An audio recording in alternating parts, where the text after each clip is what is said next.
Dimanche 18 février avait lieu la fête de la raquette à neige. Pour y participer, il suffisait de s'inscrire et comme chaque année, cet événement rencontre beaucoup de succès. Du matériel était même fourni. Les organisateurs de cette manifestation vont nous en apprendre un peu plus. Olivier, bonjour et bonjour à tout le monde là. Aujourd'hui on fait la fête de la raquette sur la station d'Isola 2000.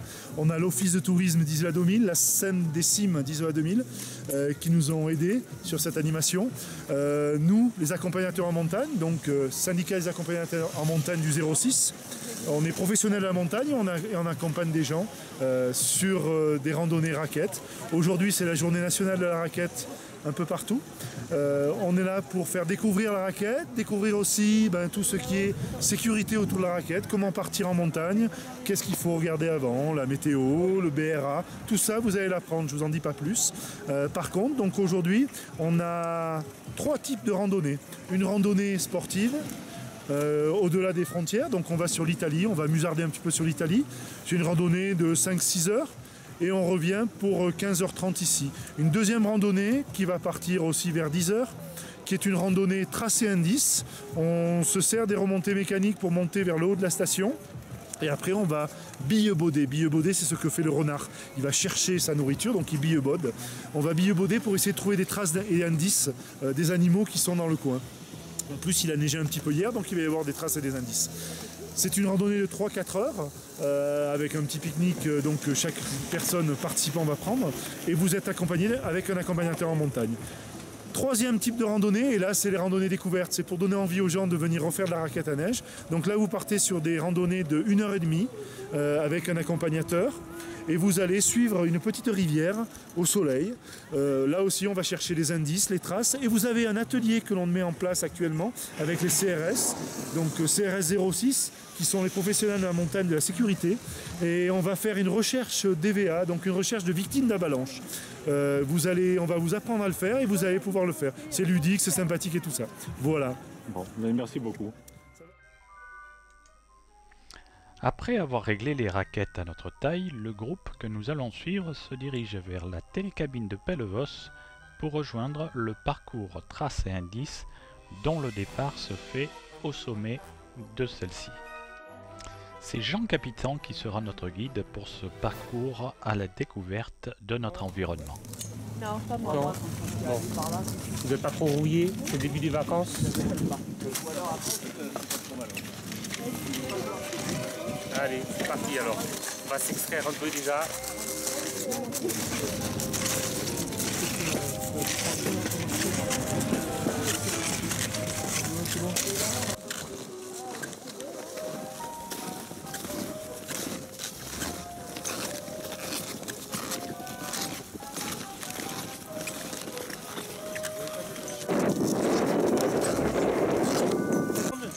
Ça fait partie du contexte. La raquette, c'est un outil qui permet d'aller découvrir les pentes vallonnées et normalement en neige assez profonde. Ça permet de ne pas s'enfoncer. Donc c'est pour ça que là, on sort tout de suite pour s'extraire de ce qui est damé. Et c'est là où aussi on peut voir des traces et des indices du passage des animaux. Là où c'est damé, on ne peut plus rien voir du tout. Donc on est un peu au-dessus du tracé, les panneaux violets ils sont en bas. Et voilà, ça permet de...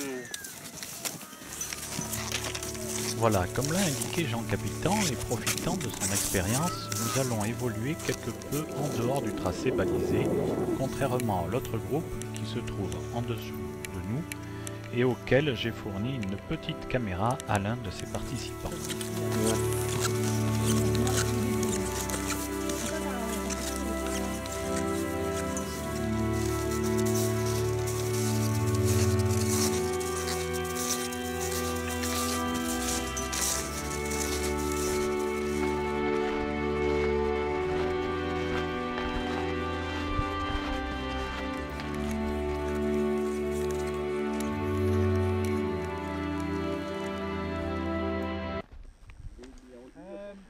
L'autre groupe a déjà repéré les traces d'un animal. A priori, il s'agirait d'empreintes d'un lièvre variable. Variable car cet animal a la particularité de voir son pelage changer de couleur durant la saison hivernale et de passer du gris au blanc pour se confondre avec son environnement, et également d'échapper à ses nombreux prédateurs. Un blanchon. Le lièvre variable est également appelé blanchot ou blanchon, d'où le nom d'une des pistes de la station. Avec de la chance et de l'attention, il peut arriver que l'on en aperçoive quelquefois depuis le télésiège de Combegrosse. De par les empreintes laissées par celui-ci, nous pouvons deviner la direction qu'il a empruntée. En fait, avec le bond effectué par celui-ci, les empreintes se trouvant à l'avant sont celles des pattes arrière et inversement.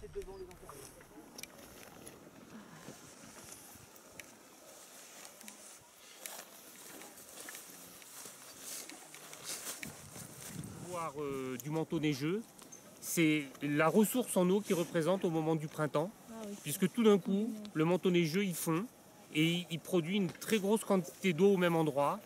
Et grâce à cette quantité d'eau, il y a une explosion des végétaux. Et ça c'est important parce que la saison en altitude elle est beaucoup plus courte. Donc il faut qu'il y ait beaucoup d'eau pour provoquer cette explosion. Voilà, ça c'est important hein, sur le manteau neigeux. Ce qui est important aussi, ce pouvoir pour le campagnol, c'est-à-dire que si ce soir on est obligé de bivouaquer, parce qu'on n'arrive pas à rentrer à la station, il faudra qu'on fasse un trou, parce que nous aussi on pourra se mettre à l'abri sous la neige. Donc ça c'est quelque chose qui est important à connaître. Si ça marche pour le campagnol, ça marche pour nous aussi. On fait un igloo et on s'abrite dedans. Aujourd'hui il n'y a pas d'atelier, il ne me semble pas sur les igloos, mais sinon c'est très intéressant de savoir construire un igloo avec le peu de moyens qu'on a si on est obligé de survivre. Donc sinon comme autres animaux qui restent en hiver ici, il y a le chamois, il y a l'hermine, il y a le lièvre variable. Voilà principalement c'est cela qu'on peut voir. Le bouquetin il est beaucoup moins présent sur ces territoires d'été, le mouflon aussi. Le plus adapté des trois c'est le chamois, mais même le chamois il redescend quand même un peu en altitude. Vous avez des renards ici? Il y a des renards aussi. Des loups. Des loups. Les renards et les loups ils sont un peu plus opportunistes, c'est-à-dire qu'ils vont aller là où ils trouvent à manger. Donc s'il y a à manger ici, ça ne les gêne pas d'être ici. Et voilà, ils sont vraiment opportunistes. S'il faut aller dans le vallon d'à côté, moins haut, moins loin, ils se déplacent en fonction de ce qu'ils trouvent.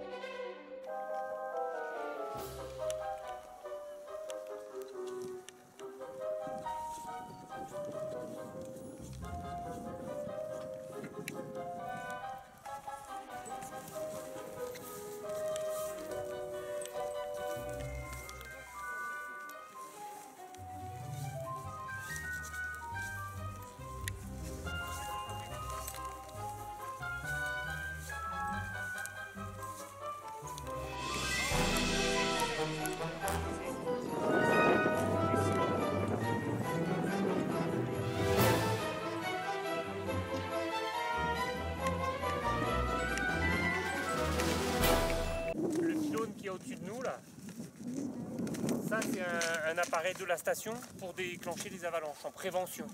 Donc s'il neige trop, là-haut avec des charges d'explosifs, il purge tout ce versant. Et du coup après les skieurs qui sont en dessous sont en sécurité. Mais du coup nous On en voit une de trace, mais ça pourrait être quoi? ça pourrait être un renard. La forme comme ça paraît plus un renard qu'un ongulé, hein. Mais voilà, là, peut-être c'est arrondi comme ça, on peut dire le renard, mais là c'est compliqué. Il faudrait les boucler avec les crottes. Voilà.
en été, là, on peut passer le col de la Lombarde en voiture. Il y a même le Tour de France qui est passé une année.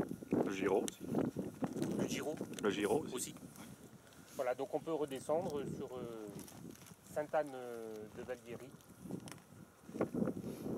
Donc voilà, ça c'est important, cette frontière.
Sous la neige, le campagnol aussi qui n'est pas en hibernation, qui se protège aussi grâce au manteau neigeux. Donc là ce qu'il faut savoir c'est que donc la vie qui est ici elle a deux choix. Soit elle s'adapte, soit elle fuit avec les conditions de l'hiver. S'adapter ça veut dire plusieurs choses. S'adapter ça peut vouloir dire que son cycle de reproduction fait que en hiver elle est à l'état larvaire, enfin on n'en parle pas et du coup elle n'a pas besoin de se protéger. Ça c'est le niveau 0 en quelque sorte.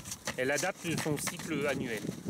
S'adapter ça peut vouloir dire que elle va changer de couleur, comme le lièvre, comme l'hermine, de manière à être moins visible et donc moins la proie des prédateurs.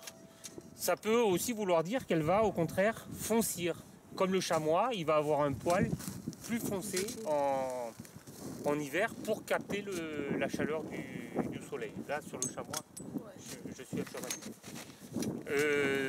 S'adapter, ça peut vouloir dire que elle va s'endormir, plus ou moins.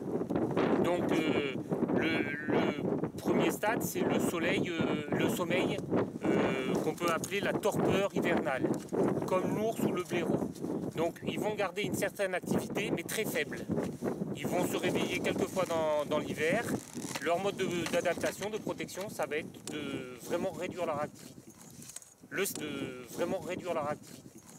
Le stade d'après, c'est carrément l'hibernation. C'est la marmotte, typique. La marmotte qui, elle, a un corps qui descend à 5 degrés alors qu'elle est à 37 degrés comme nous. Elle descend à 5 pulsations par minute au niveau cardiaque. Elle va être dans son terrier et elle va vraiment rentrer en hibernation. Et il y a encore un stade un peu plus loin. Alors j'en parle parce que ça fait partie de l'adaptation. Ici, c'est pas trop le cas dans le massif, mais il y a des batraciens, notamment, qui, eux, descendent à des températures de moins 30, ils sont congelés.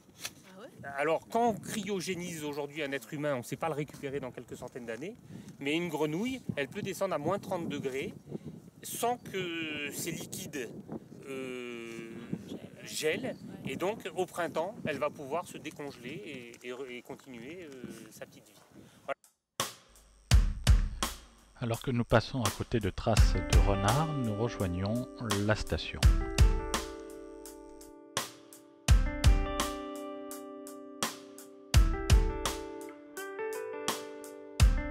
I feel silence from the chanting of the crowd. You've been dancing on while I'm down here by myself. I've been holding on in the shadows of my doubts, till there's lightning in a bottle and I'm free to pour